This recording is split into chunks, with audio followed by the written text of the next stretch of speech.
Bonjour, detectives! We're exploring the nightlife of the 1920s and the decadent parties that happened here. And where else would we go except for the famous Moulin Rouge? Eleanor, what's up with this shiny windmill? Moulin Rouge means red mill. It was built in 1889 when there used to be a lot of windmills in the area. A few of them still stand today. And the red is for catching your eye.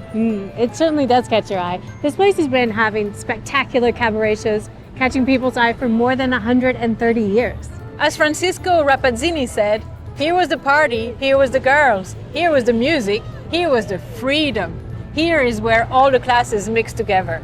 There were the bourgeois, there was the aristocrat, there were the laundry girls.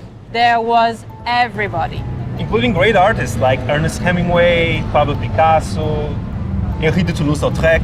Oh, and do you know, this is where the cancan dance was created. The cancan comes from the word scandal. The dance was considered very scandalous because of the dancers' crotchless underwear. Ooh la la! So there was a show inside and there was a show outside. Oh yeah, because it was the first building in Paris to have entirely electrical lighting. Unfortunately, that's also what led to a destruction. There was a huge fire in 1915 which burned the whole Moulin Rouge down. And it only reopened in 1921. In 1929, then they turned it from a dance hall to a music venue.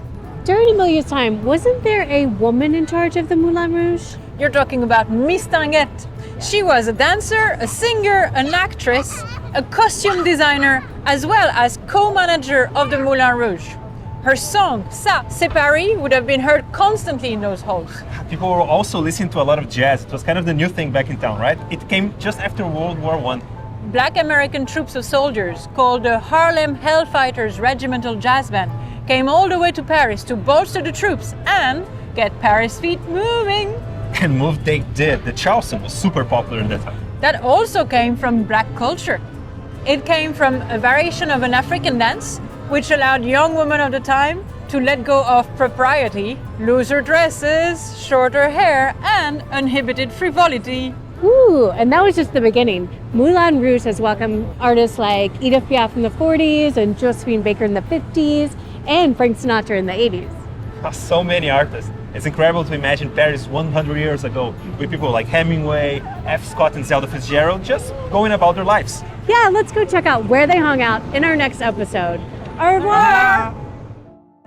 Hey detectives, we did name a few, but can you name a famous artist that visited the Moulin Rouge during its long history?